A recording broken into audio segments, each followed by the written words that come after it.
الحمد للہ وکفا وسلام علی عباده الذین اصطفى اما بعد فاعوذ باللہ من الشیطان الرجیم بسم اللہ الرحمن الرحیم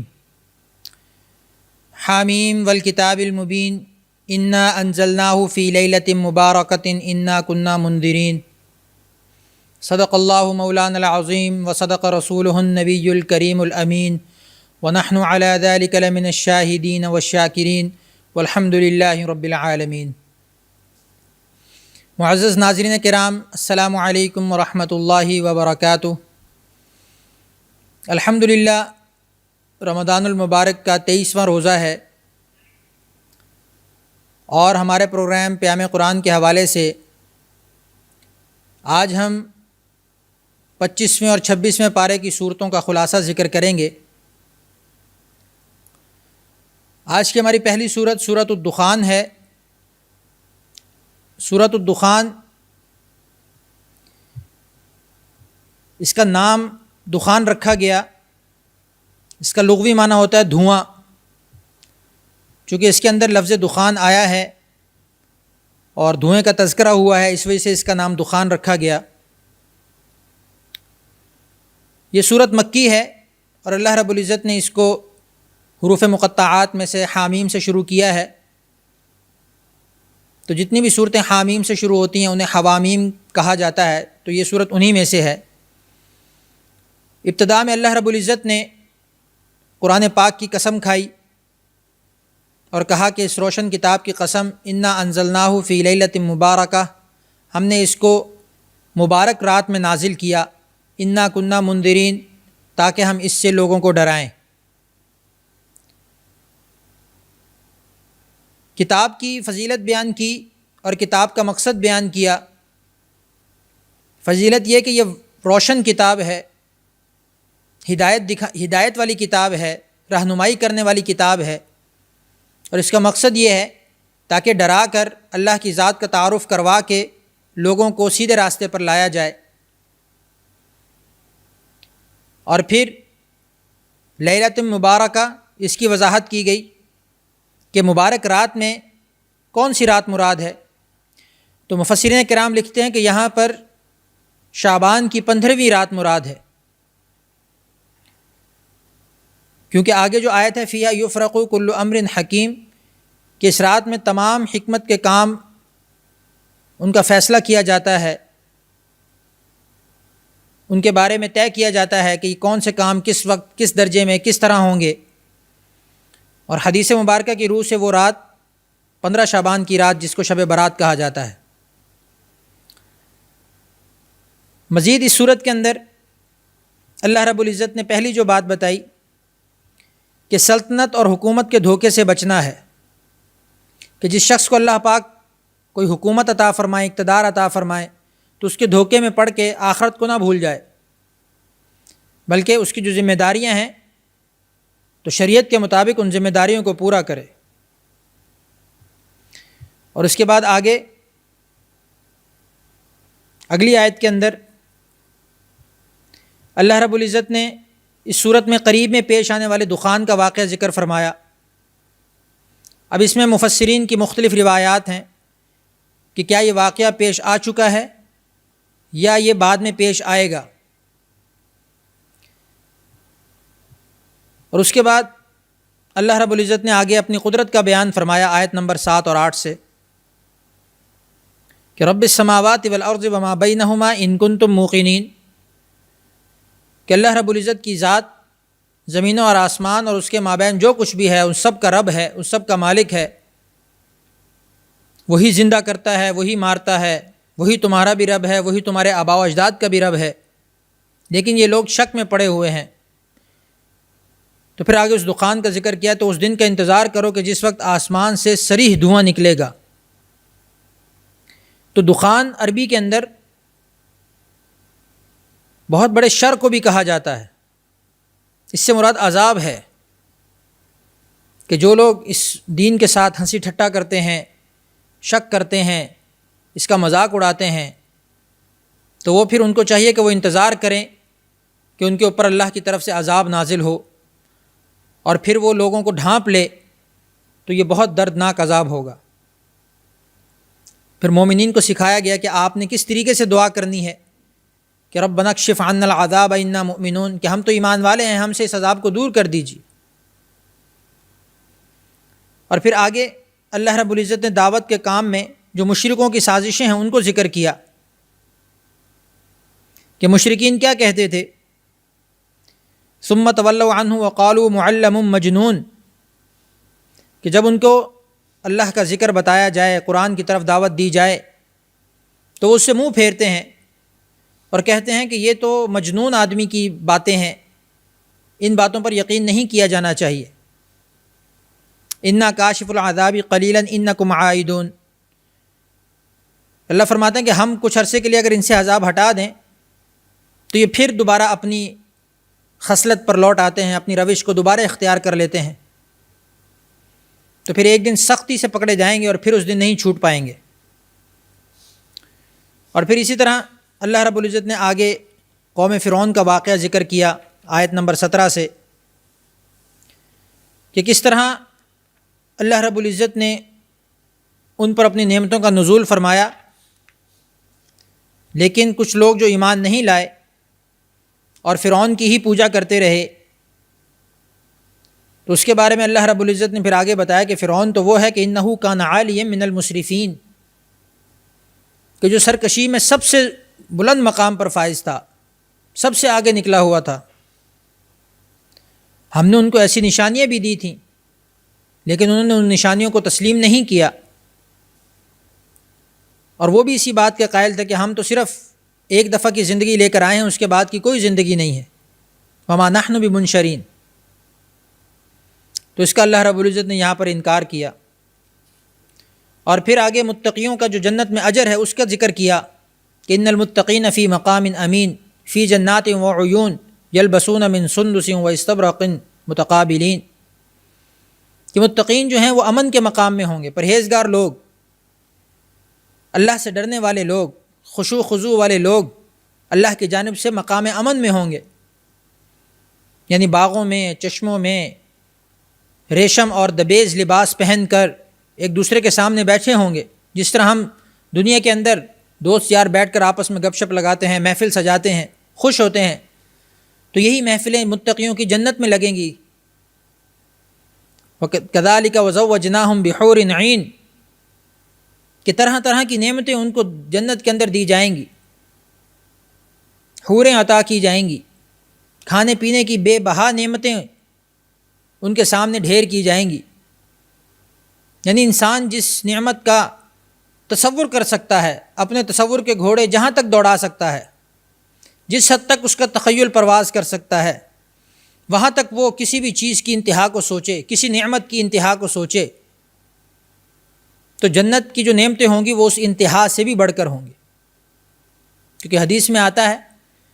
کہ جنت میں وہ نعمتیں دی جائیں گی، اس کا مفہوم یہ ہے کہ جنت میں وہ نعمتیں دی جائیں گی کہ جو نہ کسی انسانی آنکھ نے دیکھی ہوں گی، نہ کسی کانوں نے سنی ہوں گی، اور نہ ہی کسی دل و دماغ پر ان کا خیال گزرا ہوگا۔ تو ہمارا جو خیال ہے، جو ہمارا دماغ ہے، یا ہمارا جو سوچنے کی جو صلاحیتیں ہیں وہ محدود ہیں، وہ ایک حد سے آگے نہیں جا سکتی۔ تو ہم جتنا بھی سوچ لیں، اپنی تخیل کو جتنا بھی وسیع کر لیں، پھر بھی اللہ کی نعمتیں اس سے بڑھ کر ہوں گی۔ یدعون فیہا بکل فاکہۃ آمنین، اسی طرح اللہ رب العزت نے جنت کے انعامات کو ذکر فرمایا، اور پھر یہ بھی کہا کہ اب وہ دوبارہ نہیں مریں گے، اب کبھی موت کا ذائقہ نہیں چکھیں گے، حشر میں موت کو بھی موت آ جائے گی۔ تو جنت والوں کے لیے اس خوشی سے بڑھ کر کوئی خوشی نہیں ہوگی کہ اب یہ نعمتیں ہمیشہ ہمیشہ کے لیے ان کے پاس رہیں گی۔ اس پر اللہ رب العزت نے پھر اس صورت کا اختتام فرمایا کہ فَإِنَّمَا يَسَّرْنَاهُ بِلِسَانِكَ لَعَلَّهُمْ يَتَذَكَّرُونَ، کہ ہم نے قرآن کو ان کی زبان میں نازل کیا تاکہ یہ لوگ نصیحت پکڑیں۔ تو فَارْتَقِبْ إِنَّهُمْ مُرْتَقِبُونَ، اب تم بھی انتظار کرو اور وہ بھی انتظار کر رہے ہیں کہ ہر ایک کو کب ان کے اعمال کا بدلہ ملتا ہے۔ اس سے آگے سورہ جاسیہ ہے۔ سورہ جاسیہ 25ویں پارے میں شروع ہو رہی ہے۔ اس کا لغوی معنی ہے گھٹنوں کے بل بیٹھنا، سٹنگ آن دا نیز، جیسے ہم گھٹنوں کے بل کسی کے آگے بیٹھتے ہیں، باادب ہو کر بیٹھتے ہیں، جاسیہ کا معنی یہ ہے۔ مکی صورت ہے، اور اس صورت کی ابتدا ہو رہی یہ بھی حوامیم میں سے، حامیم تنزیل الکتاب من اللہ العزیز الحکیم، کہ اللہ رب العزت فرماتے ہیں کہ اس کتاب کا اتارا جانا اللہ غالب اور حکمت والے کی طرف سے ہے۔ اللہ آگے پھر اپنی قدرت کو ذکر فرماتے ہیں کہ ان فی السماوات والارض لآیات للمؤمنین، کہ زمینوں اور آسمانوں میں اللہ رب العزت نے مومنین کے لیے نشانیاں رکھی ہیں، اور تمہاری پیدائش کے اندر بھی، اور تمام چوپایوں اور جانوروں کے جو پوری دنیا کے اندر پھیلاؤ ہے اس کے اندر بھی اللہ رب العزت نے یقین کرنے والوں کے لیے نشانیاں رکھی ہیں، رات اور دن کے بدلنے میں، اور آسمان سے پانی کے برسنے میں، اور اس پانی کے ذریعے سے اللہ رب العزت کس طرح بنجر زمین کو دوبارہ زندہ فرماتے ہیں، ان سب کے اندر اللہ رب العزت فرماتے ہیں کہ میری نشانیاں ہیں۔ جیسا کہ کہا جاتا ہے کہ اگر کوئی بھی پیغمبر نہ آتا تب بھی انسان پر یہ لازم تھا کہ وہ اللہ کی ان تمام قدرتوں کو دیکھ کر ان تمام قدرتوں کے پیچھے کسی ذات پر ایمان لے آئے، اور وہ اللہ کی ذات ہے۔ تو اللہ رب العزت جا بجا اپنی نشانیوں کو ذکر فرماتے ہیں کہ اگر کوئی شخص اللہ کی ذات پر ایمان نہیں لاتا، اللہ کی ذات کو نہیں پہچان پاتا، اس کو اس بات کا یقین نہیں ہے کہ کوئی ذات ایسی ہے، تو اس کو چاہیے کہ وہ ان تمام نشانیوں پر غور کرے، اپنے آپ کی تخلیق میں غور کرے، دن اور رات کے بدلنے میں، اور یہ پورا نظام جو دنیا کا چل رہا ہے اس میں غور کرے، اور پھر سوچے کہ اس نظام کو چلانے والی کون سی ذات ہے، کہ جب آخر ایک چھوٹی سی چیز بھی بغیر کسی چلانے والے کے نہیں چل پاتی تو اتنا بڑا نظام کیسے چل سکتا ہے؟ کوئی نہ کوئی ذات اس کے پیچھے ضرور ہے۔ تو ذات کی پہچان اور تعارف یہ ہر انسان پر لازم ہے، تو اللہ رب العزت انہی نشانیوں کے ذریعے اپنا تعارف کرواتے ہیں۔ اور پھر آگے اللہ رب العزت نے اس صورت کے اندر تکبر کی خطرناکی کو بیان فرمایا کہ کوئی بھی انسان تکبر نہ کرے، انسان اپنی حقیقت کو پہچانے، عاجزی اختیار کرے، یہ انسان کے اوپر لازم ہے،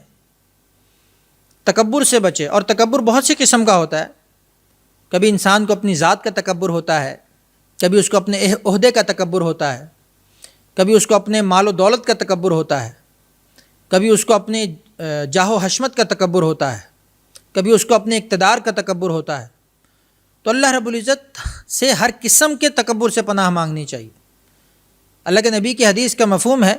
کہ وہ شخص جنت میں ہرگز داخل نہیں ہوگا جس کے دل میں رائی کے برابر بھی تکبر ہو۔ تو اس لیے اس صورت کے اندر بھی اللہ رب العزت نے یہی فرمایا کہ جو تکبر کرتا ہے فبشرہ بعذاب علیم، تو ان کو عذاب علیم کی خوشخبری دے دو۔ یہاں پہ خوشخبری دینا طنزاً کہا جا رہا ہے، کیونکہ خوشخبری تو اچھی چیز کی ہوتی ہے، لیکن جب کسی کو طنز کے طور پر کہا جائے تو پھر اللہ رب العزت بھی اسی طریقے کو اختیار فرماتے ہوئے طنز کے طور پہ کہہ رہے ہیں، جس سے جو ہے وہ بات میں سختی زیادہ بڑھ جاتی ہے، کہ ان کو عذاب علیم کی خوشخبری دے دو کہ ان کو عذاب دیا جائے گا جو تکبر کرتے ہیں۔ اس کے بعد اللہ رب العزت نے آگے فرمایا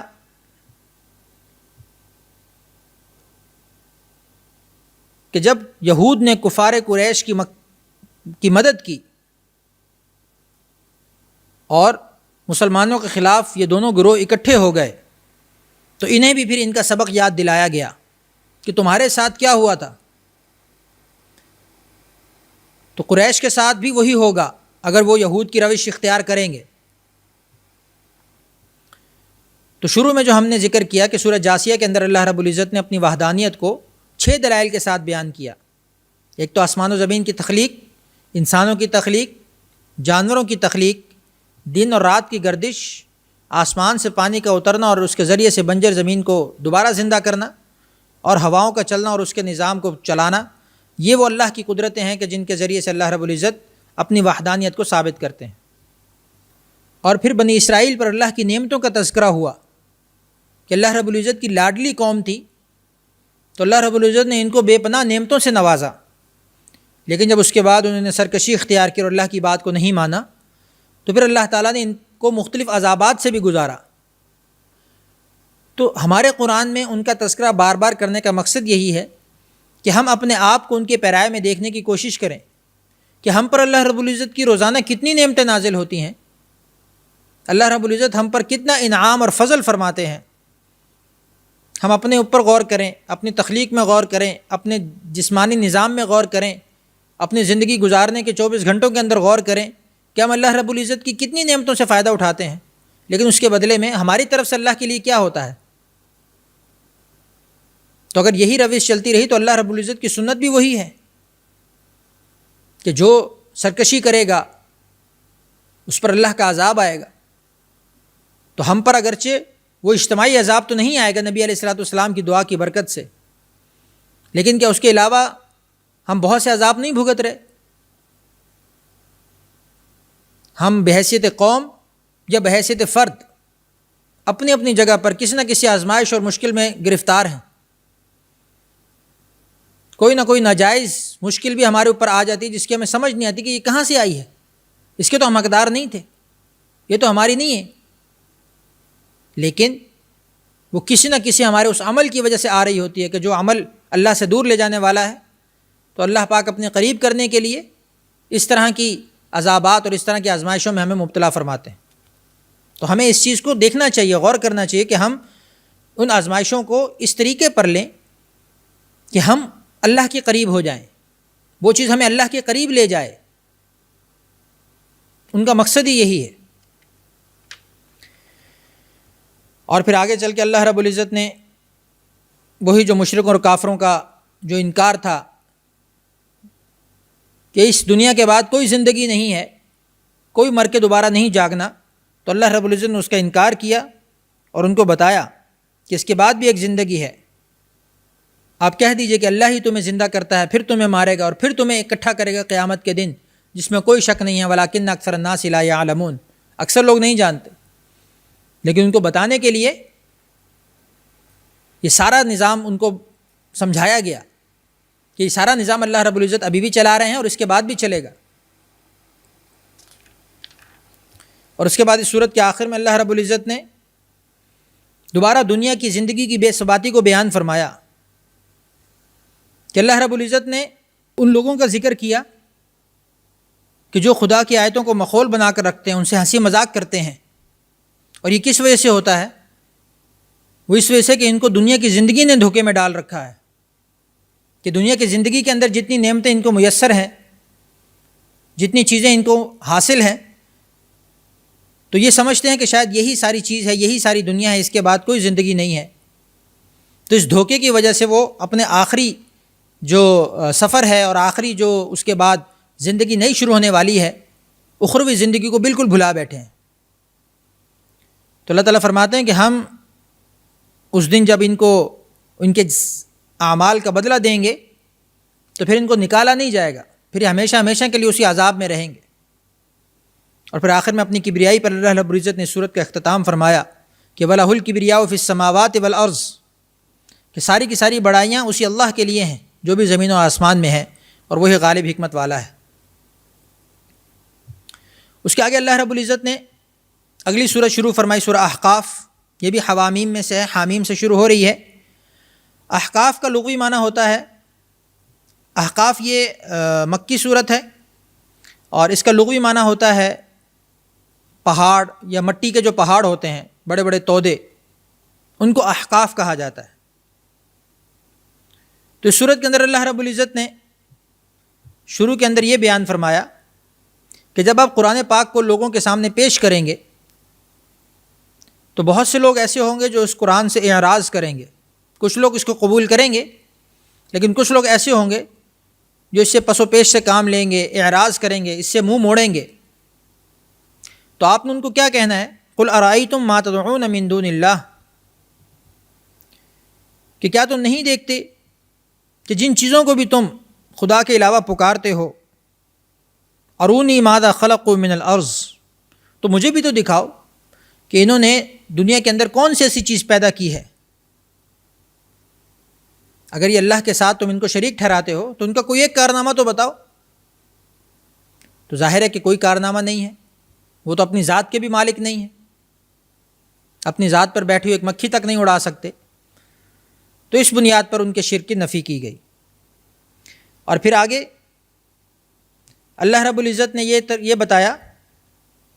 کہ جب نبی قرآن سناتے ہیں تو جن بھی اس کو قبول کرتے ہیں، جن بھی اس کو سنتے ہیں،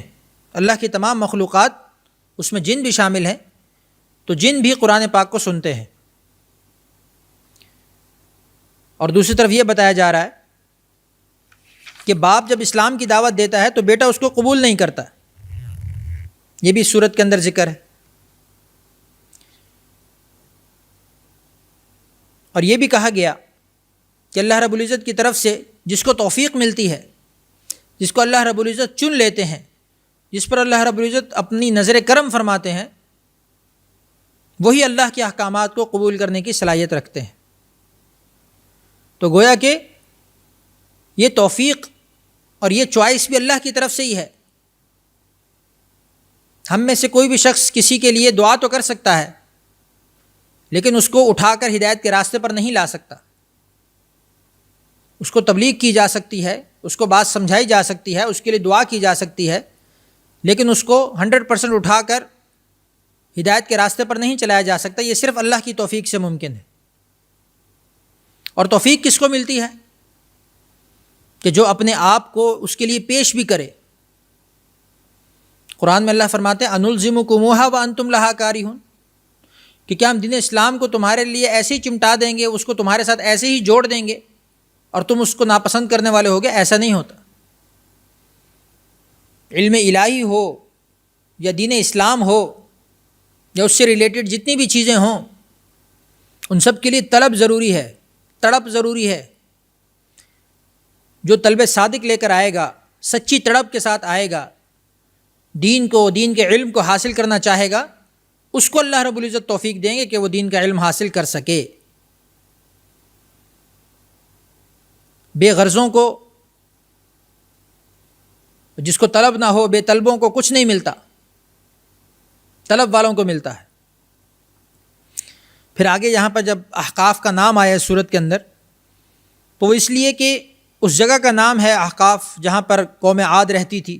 تو اللہ نے نافرمانی کی وجہ سے ان کو ہلاک کیا، تو اس بنا پر اس سورت کا نام سورہ احقاف رکھا گیا۔ اس طرح قوم ہود کا قصہ بھی بیان ہوا، جو پہلے بھی کئی دفعہ بیان ہو چکا ہے۔ اور پھر اللہ رب العزت نے آگے استقامت پر رہنے والوں کی جزا کا ذکر فرمایا کہ اللہ رب العزت کو استقامت پسند ہے، کہ تھوڑا عمل کیا جائے لیکن مستقل مزاجی سے کیا جائے۔ ان الذین قالوا ربنا اللہ ثم استقاموا، تو جو مستقیم رہتے ہیں اللہ کی ذات پر، اللہ کے دین پر مکمل ایمان رکھنے کے بعد اس کے احکامات پر عمل کرتے ہیں اور عمل پر پھر استقامت اختیار کرتے ہیں، تو اس کی انعام کے طور پر ان کو کیا ملتا ہے؟ فلا خوف علیہم ولا هم یحزنون، کہ اب ان کو نہ تو کسی قسم کا خوف ہوگا اور نہ ہی وہ غمگین ہوں گے۔ اولئک اصحاب الجنہ، یہی جنت والے لوگ ہیں، خالدین فیہا، جو اس میں ہمیشہ ہمیشہ رہیں گے۔ اور آگے ووصینا الانسان بوالدیہ احسانا، اللہ رب العزت نے والدین کے ساتھ احسان کرنے کا حکم دیا اور والدین کے احسان کو جتلایا کہ وہ ماں ہوتی ہے کہ جو آپ کو اپنے پیٹ کے اندر اتنی تکلیف کے ساتھ پالتی ہے اور پھر پیدا کرتی ہے، اور پھر آپ کو 2.5 برس تک دودھ پلاتی ہے، اور پھر آپ خوب جوان ہو جاتے ہیں، 40 برس کو پہنچ جاتے ہیں، تو پھر کیا ہوتا ہے؟ انسان کہتا ہے کہ اے میرے رب مجھے توفیق دے کہ جو نعمتیں میرے والدین نے مجھ پر کیے ہیں میں ان کے شکر گزار بنوں اور نیک عمل کروں۔ تو یہ اصل چیز ہے سیکھنے والی، کہ انسان کو شکر گزار بننا چاہیے، اپنے والدین کا فرما بردار ہونا چاہیے۔ والدین کی نافرمانی کبیرہ گناہوں میں سے ہے۔ حدیث میں آتا ہے کہ شرک کے بعد سب سے بڑی نافرمانی، شرک کے بعد سب سے بڑا گناہ والدین کی نافرمانی کرنا ہے۔ تو اس لیے والدین کی نافرمانی سے بچنا، کیونکہ یہ ایسی چیز ہے کہ اس کا بدل اللہ پاک آخرت میں تو دیں گے ہی دیں گے، دنیا میں بھی دکھا دیں گے۔ اگر جو شخص اللہ کی اس وصیت کو جو اللہ نے اس صورت میں فرمائی اس کو نہیں سنتا اور اپنے والدین کی نافرمانی کرتا رہتا ہے، اللہ رب العزت اس کا وبال دنیا میں ہی اس پر جاری فرما دیتے ہیں، کہ اس کی اولاد اس کو اسی طریقے سے ڈیل کرتی ہے. تو اس لیے ہمیں بہت احتیاط کے ساتھ اور والدین کی فرما برداری کے ساتھ اپنی زندگی کو گزارنا ہے. اور یہاں پر کہا گیا والذی قال لوالدیہ اف، کہ اف بھی مت کہو، کہ جس نے اپنے ماں باپ سے اف کہا کہ تم مجھے یہ بتاتے ہو کہ میں زمین سے دوبارہ نکالا جاؤں گا، تو یہ اف کہنا بھی منع ہے. یعنی اف یہ آخری درجہ ہے کسی بھی قسم کی ناپسندیدگی کو بیان کرنے کے لیے. اف آخری درجہ ہے، تو آخری درجے سے منع کیا گیا کہ یہاں تک بھی مت کرو، ان کی کسی بات پر، ان کے کسی حکم پر، ان کے کسی عمل پر تم اس طرح کی ذرا سی بھی ناپسندیدگی کا اظہار بھی مت کرو، چہ جائے کہ تم آگے بڑھ کر ان سے بدتمیزی کرو یا ان کے ساتھ مار پیٹ کرو خدا نخواستہ. تو یہ تمام چیزوں سے منع کیا گیا. اور پھر آگے جنوں کا واقعہ ذکر ہوا کہ جن بھی اللہ رب العزت کے اس کلام پر ایمان لے کر آئے. اس کے بعد اگلی سورت سورہ محمد ہے. نبی کریم صلی اللہ علیہ وسلم کے نام پر یہ سورت رکھی گئی، کیونکہ سورت کے اندر سب سے پہلے تو یہ بتایا گیا کہ اتباع رسول ہی قبولیت اعمال کا ذریعہ ہے. اس سورت کا سارا خلاصہ یہی ہے کہ نبی کریم صلی اللہ علیہ وسلم کی اتباع میں اللہ کی رضا چھپی ہوئی ہے. تمام ہمارے احکامات تبھی قبول ہوں گے کہ جب وہ رسول اللہ صلی اللہ علیہ وسلم کی سنت کی اتباع میں ہوں گے. اور 12 جگہ پر اس سورت کے اندر اللہ رب العزت نے اعمال کے ضائع ہونے کا ذکر فرمایا کہ 12 مقامات ایسے ہیں کہ جن میں انسان کے کیے کرائے اعمال ضائع ہو جاتے ہیں. قیامت کے دن انسان بہت ساری عبادات لے کر آئے گا لیکن وہ ضائع ہو چکی ہوں گی. اس سے ہمیں یہ سمجھ میں آتا ہے کہ اعمال کی قبولیت کی شرط اطاعت رسول ہے. قل ان کنتم تحبون اللہ فاتبعونی یحببکم اللہ، کہ اے پیغمبر آپ ان سے کہہ دیجئے کہ اگر تم اللہ سے محبت رکھتے ہو تو میری اتباع کرو، رسول کی اتباع کرو.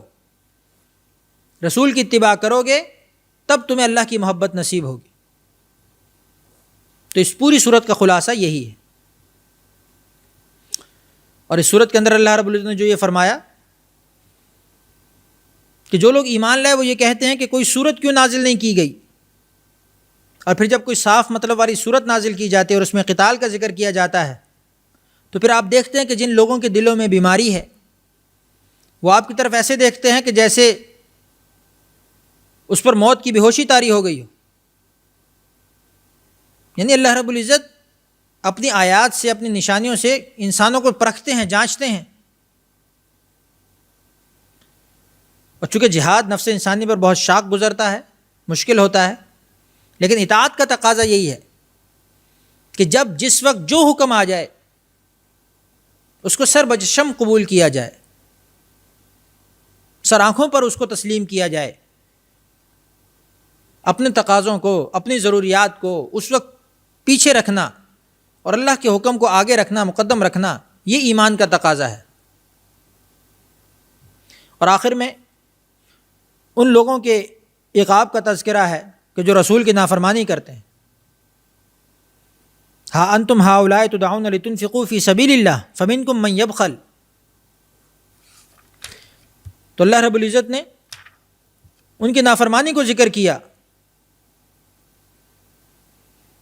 کہ جو اس طرح کرے گا اس کے اعمال ضائع ہو جائیں گے. کہ تم میں سے کچھ ایسے شخص بھی ہیں کہ جب تم خدا کی راہ میں خرچ کرنے کے لیے بلائے جاتے ہو تو تم میں سے بعض لوگ بخل کرتے ہیں، اور جو بخل کرتا ہے وہ تو اپنے آپ سے بخل کرتا ہے. اللہ تعالیٰ تو غنی ہے، اللہ تعالیٰ تو بے نیاز ہے. انتم الفقراء، تم فقیر ہو، تم اس کے در کے محتاج ہو. تو یہاں پر اللہ رب العزت نے ان صفات کو بیان فرمایا کہ مومنین کی صفات یہ نہیں ہیں جو بخل کرے اور اپنے مال کو روک کر رکھے. اللہ فرماتے ہیں کہ اللہ کو تمہارے مالوں کی ضرورت نہیں ہے، بلکہ اس جذبے کی ضرورت ہے کہ جو تم اللہ کی اطاعت میں دکھانا چاہو. تو اس لیے اللہ رب العزت نے یہ خلاصے کے طور پر اس صورت کے اندر یہی ذکر ہوا کہ نبی کی اطاعت ہی ہر اعمال کی قبولیت کی بنیاد ہے. تمام اعمال اسی وقت قبول ہوں گے جب وہ نبی کی اطاعت، نبی کے طریقے پر ہوں گے. اگلی صورت سورہ فتح ہے. انا فتحنا لک فتحا مبینا، کہ صلح حدیبیہ کے موقع پر جب مسلمانوں نے کفار سے معاہدہ کیا کہ وہ اس سال واپس چلے جائیں گے اور عمرہ نہیں کر پائیں گے، بیت اللہ کی زیارت نہیں کر پائیں گے، تو ظاہری اسباب کے طور پہ ابتدائی طور پر مسلمانوں کو یہ لگا کہ شاید ہم شکست کھا گئے، کیونکہ جو معاہدہ ہوا تھا وہ سارے کا سارا کفار کی شرطوں کی بنیاد پر ہوا. جیسے جیسے کفار نے جو کہا وہ مسلمانوں کی طرف سے مان لیا گیا. تو ظاہری طور پہ مسلمانوں کو یہ لگا کہ شاید ہمیں شکست ہو گئی، اور ساری باتیں تو ان کی مان لی گئی، ہماری تو کوئی بھی نہیں چلی، ہم تو رستے سے واپس آ گئے. لیکن اللہ رب العزت نے فرمایا کہ اس میں حقیقت میں بڑی کامیابی ہے، کیونکہ یہی صلح حدیبیہ کا واقعہ آگے چل کر فتح مکہ کی بنیاد بنا، کہ جب کفار کی طرف سے اس صلح نامے کی خلاف ورزی ہوئی تو پھر خود بخود مسلمانوں کے لیے راستہ کھل گیا کہ وہ اب مکہ کی طرف پیش قدمی کریں، اور پھر اس کے ذریعے اللہ رب العزت نے مسلمانوں کو ان کا قبلہ واپس دلوایا، مکہ واپس دلوایا. تو یہ حقیقت میں فتح کی بنیاد تھی، جس کو اس وقت مسلمان نہیں دیکھ پا رہے تھے، لیکن اللہ کو تو پتہ تھا. تو اس پر یہ صورت نازل ہوئی کہ انا فتحنا لک فتحا مبینا، کہ ہم نے آپ کو واضح فتح دی تاکہ اس کے ذریعے سے اللہ پاک آپ کے اگلے پچھلے گناہوں کو معاف کرے اور اپنی نعمت کو آپ پر مکمل کرے اور آپ کو سیدھا راستہ دکھائے. تو یہ حقیقت میں ہمارے سمجھنے کے لیے یہ چیز ہے کہ کبھی کبھی ہمیں اپنے سامنے کی چیز صحیح سمجھ میں نہیں آ رہی ہوتی. اللہ کے کچھ اقدامات ہمیں اس وقت سمجھ میں نہیں آتے، لیکن بطور مومن ہمارا کام کیا ہونا چاہیے، ہماری اپروچ کیا ہونی چاہیے؟ صبر، کہ جو اللہ نے کیا ہے ٹھیک کیا ہے، کیونکہ اللہ کبھی بھی اپنے بندے کا برا نہیں چاہتا. ہم کبھی کبھی ایسی آزمائشوں میں آ جاتے ہیں، ایسی مشکلات میں گھر جاتے ہیں کہ جس میں ہمیں لگتا ہے کہ خدا نخواستہ کیا ہم ہی ملے تھے اللہ کو، اس طرح کی اپروچ پیدا ہونے لگتی ہے. یہ بہت خطرناک چیز ہے. بلکہ یہ کہا جائے کہ اس وقت یہی چیز میرے لیے بہتر ہے، اگرچہ مجھے سمجھ میں نہیں آ رہا، اور حقیقت میں ہوتا بھی ایسے ہی ہے. اکثر ایسے ہوتا ہے کہ ہمیں کچھ عرصے کے بعد اس بات کی یقین ہو جاتا ہے، کچھ حالات و واقعات اس بات کی طرف اشارہ کر رہے ہوتے ہیں کہ اس وقت جو ہوا تھا بالکل ٹھیک ہوا تھا. تو اس سے ہمیں اندازہ لگانا چاہیے کہ اللہ پاک نے جو ہمارے لیے لکھا ہے، جو تقدیر ہماری لکھی گئی ہے، وہ بہت ہی زبردست ہے. وقتی طور پہ مشکلات ہیں، سڑک پہ چلتے ہوئے سپیڈ بریکر آتے ہیں، کھڈے بھی آتے ہیں، لیکن آخر کار انسان منزل مقصود پر جب پہنچ جاتا ہے تو وہ ساری مشکلیں تکلیفیں بھول جاتا ہے. لیکن اس کا مقصد یہ نہیں ہوتا کہ آپ اس سپیڈ بریکر پر یا اس کھڈے پر اس پر رک کر اور اپنے آپ کو ماتم کرنے لگ جائیں کہ یہ کیا ہو گیا، میں آگے کیسے جاؤں، یہ کیا ہو گیا میرے ساتھ. ایسے نہیں ہوتا، بلکہ ان سے درگزر کر کے، ان سے اعراض کر کے آگے چلنا ہوتا ہے، منزل پر نظر رکھنی ہوتی ہے. تو یہاں پر اس صورت کے اندر ہمیں یہ سمجھایا گیا کہ اللہ کے ہر کام میں حکمت ہے. اللہ پر توکل کرنے کا نتیجہ ہمیشہ اچھا نکلے گا. تو اس لیے مومنین کو بھی صبر کا جو حکم دیا اس وقت، اور مومنین نے، صحابہ کرام نے صبر کیا، تو اس پر پھر ان کو فتح کی بشارت دی گئی. اور پھر فتح پانے والی قوم کی صفات اور فتح نہیں پانے والی قوم کی صفات، یعنی مفتوح اور فاتح، دونوں کی صفات ذکر کی گئیں کہ جو فتح کرتا ہے اس کا عمل کیا ہونا چاہیے، اور جو قوم مفتوح ہوتی ہے اس کا عمل کیا ہونا چاہیے، اس کا ذکر فرمایا. اور پھر اس کے بعد مومنین کا تذکرہ فرمایا کہ لیدخل المؤمنین والمؤمنات جنات تجری من تحتها الانہار، کہ مومنین کے لیے یہ انعامات ہوں گے، اور منافقین اور مشرکین کے لیے دردناک عذاب ہوگا. اعد لهم جہنم وساءت مصیرا. اور پھر نبی کی صفت بیان کی کہ انا ارسلناک شاہدا ومبشرا ونذیرا، کہ ہم نے آپ کو گواہ بنا کر بھیجا اور مبشر اور نذیر بنا کر بھیجا. اور پھر جو بیعت رضوان ہوئی تھی اس کا تذکرہ فرمایا کہ ید اللہ فوق ایدیہم، کہ اللہ کی مدد تمہارے ساتھ ہے۔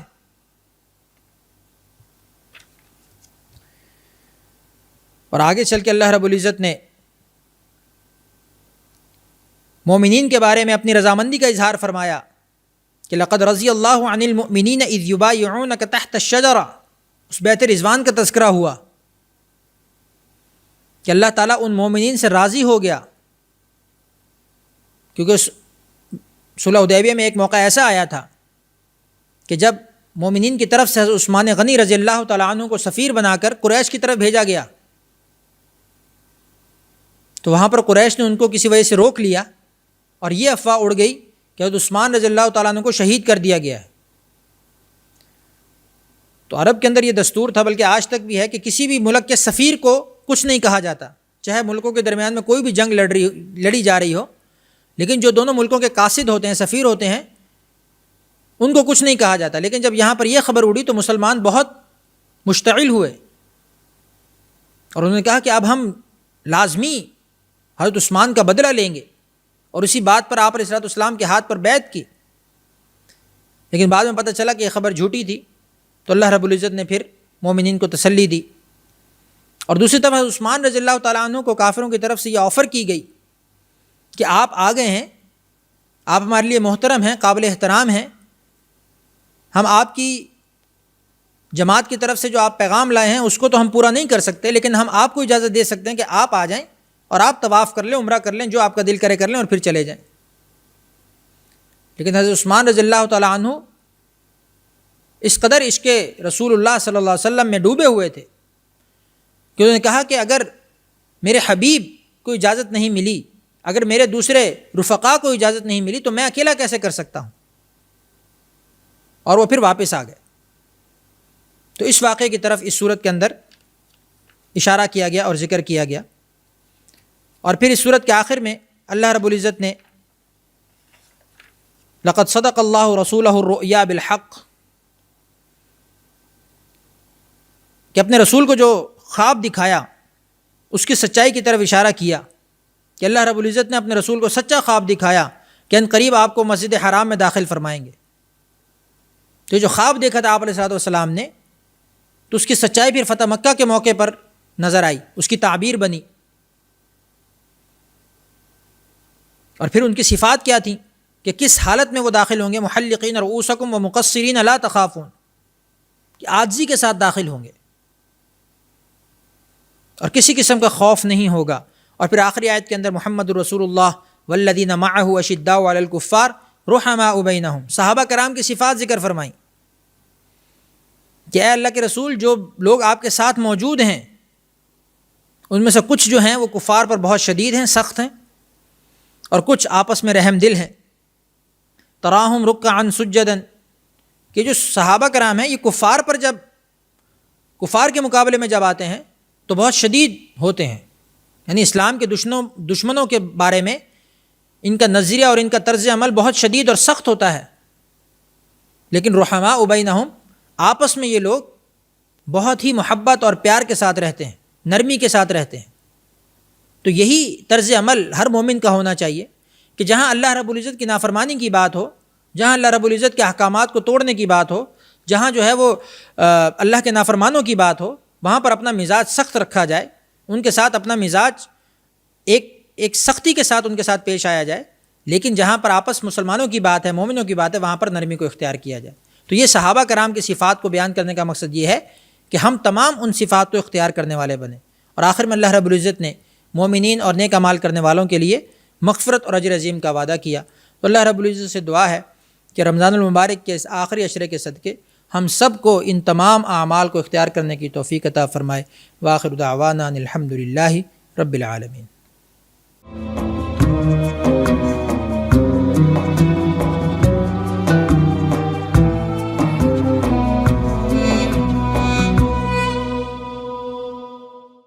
ISP Munch